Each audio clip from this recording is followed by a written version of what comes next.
안녕하세요. 주식하는 도쿄보이입니다. 여러분, 삼성이 반도체 이후 가장 큰 판을 벌이고 있다는 것 알고 계셨나요? 오늘 제가 분석할 종목은 바로 삼성 에피스홀딩스입니다. 코스피에 상장이 되어 있는 종목으로. 이 종목 52주 저점이 32만 9천 원이었는데 불과 몇 달 만에 77만 3천 원까지 갔습니다.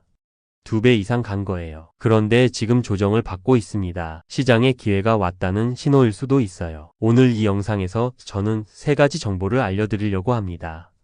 첫째, 이 회사가 정확히 뭘 하는 회사인지. 둘째, 왜 지금 이 시점이 중요한지. 셋째, 리스크는 무엇이고 어떻게 봐야 하는지. 끝까지 보시면 이 종목에 대해 명확한 그림이 그려질 겁니다. 파트 1. 회사 탄생 배경 왜 분리됐나? 삼성 에피스홀딩스를 이해하려면 먼저 모 회사인 삼성바이오로직스부터 알아야 합니다.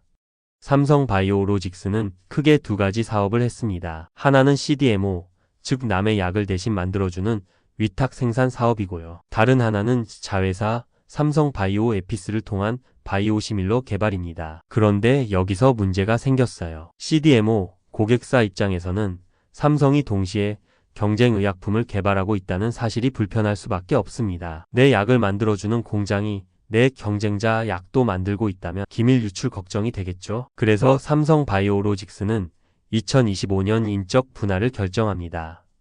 바이오시밀러 사업 부문을 완전히 떼어내서 독립지주회사를 만든 거예요. 그게 바로 삼성 에피스홀딩스입니다. 분할 비율을 보면 기존 삼성바이오로직스 주주들은 주식을 65대 35 비율로 나눠 받았습니다. 즉 삼성바이오로직스 주식을 갖고 있던 분들은 자동으로 삼성 에피스홀딩스 주주가 된 거예요. 지금 이 회사의 구조는 이렇습니다. 삼성 에피스홀딩스 아래에 2개의 100% 자회사가 있어요. 핵심 캐시카우인 삼성바이오에피스와 차세대 신약 개발을 위한 신설법인 에피스넥스랩.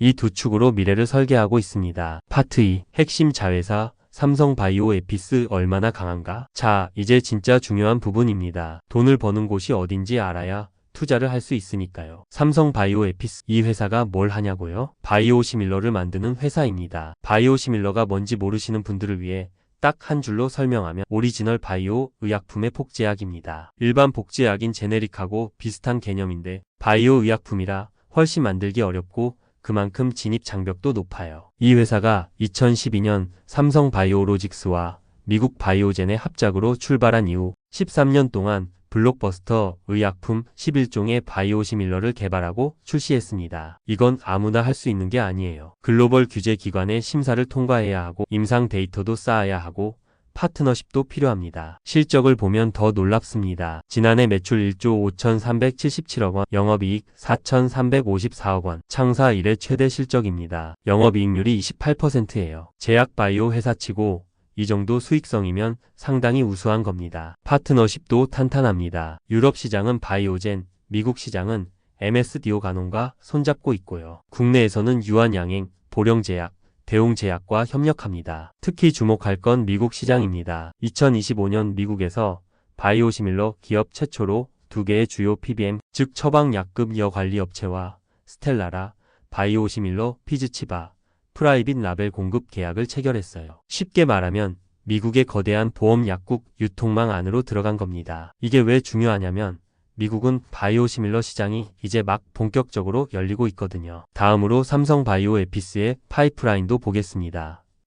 현재 키트루다, 바이오시밀러가 임상 1상 3상 진행 중이고요. 탈츠, 트램피아, 그리고 에너2 바이오시밀러도 개발 중입니다. 2030년까지 10개 이상의 신규 바이오시밀러 확보가 목표예요. 파트 3. 성장 엔진 에피스넥스랩과 신약 개발. 자, 여기서 많은 분들이 놓치는 포인트가 있어요. 삼성 에피스홀딩스가 단순히 바이오시밀러 지주회사로 끝나지 않겠다는 거예요. 신설 자회사 에피스넥스랩이 바로 그 미래 성장 동력입니다. 지금은 10명 규모의 작은 조직이지만 하는 일이 심상치 않아요. ADC, 즉 항체 약물적 합체와 펩타이드 기반의 차세대 플랫폼 기술 개발에 집중합니다. ADC는 쉽게 말해 항체에 항암 독소를 붙여서 암세포만 정밀하게 타격하는 차세대 항암제입니다. 에너2, 캐사일라 같은 약이 이 방식인데요. 지금 글로벌 빅파마들이 수십조 원을 쏟아붓고 있는 분야예요. 삼성바이오에피스는 방광암 적응증 ADC 신약, 후보물질의 FDA 임상 일상 진입을 2026년 목표로 추진 중입니다. 이미 올해 초 항체 약물적 합체 후보물질의 첫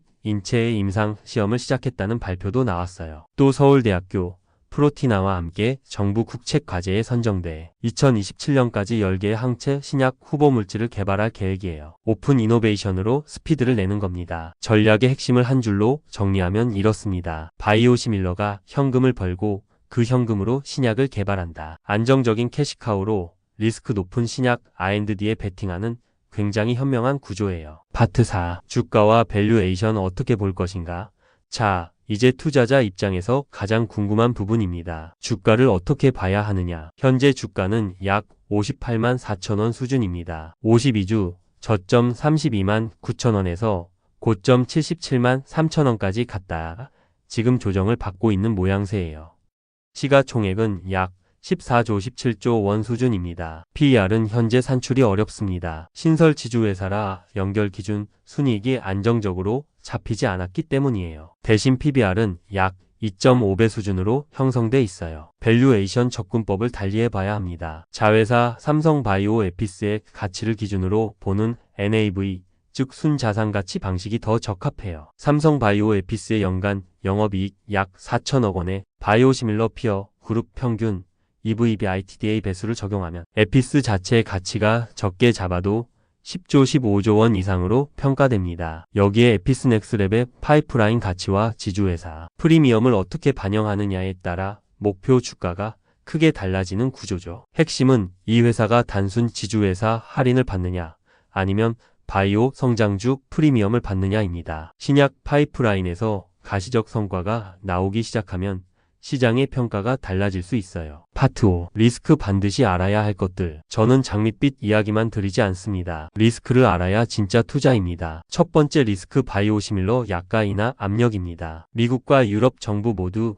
의약품 약가를 낮추려는 정책 기조를 강화하고 있어요. 바이오시밀러는 이미 오리지널보다 싸게 파는 건데 여기서 더 가격이 내려가면 마진에 압박이 옵니다. 삼성바이오로직스가 분할을 결정한 이유 중 하나도 이 대외 정책 불확실성이었어요. 두 번째 리스크 글로벌 통상 환경 변화입니다. 미국의 관세 정책, 지정학적 리스크 등이 글로벌 공급망에 영향을 줄 수 있어요. 바이오 의약품이라고 예외가 아닙니다. 세 번째 리스크 신약 개발의 불확실성입니다. 에피스넥스랩의 ADC 신약 파이프라인은 아직 초기 단계입니다. 임상에서 실패할 수 있고 기간도 오래 걸려요. 신약 개발이 기대감을 주는 동시에 주가 변동성도 키우는 요인이 된다는 점을 명심하세요. 네 번째 리스크 경쟁 심화입니다. 셀트리온, 암젠, 산도스 등 글로벌 바이오시밀러 강자들이 같은 시장을 노리고 있습니다. 파이프라인이 겹치는 제품들이 많아서 경쟁이 치열해질수록 가격 경쟁도 심해집니다. 다섯 번째 신설 지주회사로서의 불확실성. 상장한 지 얼마 되지 않아 트랙 레코드가 짧고 시장의 신뢰를 쌓아가는 단계입니다. 국민연금이 최근 지분을 6.7%에서 5.7%로 줄인 것도 눈여겨봐야 합니다. 총평 앤드 클로징. 자, 정리해드리겠습니다. 삼성 에피스 홀딩스는 삼성그룹이 반도체 이후 바이오를 신성장 동력으로 키우겠다는 의지가 담긴 회사입니다. 13년의 바이오시밀러 노하우, 연 1조 5천억 원의 매출을 올리는 자회사, 그리고 ADC 항체 신약으로의 확장이라는 명확한 로드맵이 있어요. 단기적으로는 바이오시밀러 시장에서 미국과 유럽 점유율을 얼마나 빠르게 높이느냐가 주가의 핵심 변수입니다. 중장기적으로는 에피스넥스랩의 신약 파이프라인에서 첫 번째 성과가 언제 나오느냐가 리레이팅의 트리거가 될 거예요. 투자 관점에서 이 종목은 안정적인 바이오시밀러 캐시카우를 바탕으로 신약 개발이라는 업사이드를 노리는 중장기 성장주에 가깝습니다. 단기 트레이딩보다는 분기 실적과 파이프라인 진행 상황을 꾸준히 모니터링하면서 접근하는 전략이 맞아 보여요. 오늘 영상이 도움이 됐다면 좋아요와 구독 부탁드립니다. 항상 말씀드리지만 이 영상은 투자 권유가 아닙니다. 모든 투자 결정과 책임은 본인에게 있습니다. 감사합니다.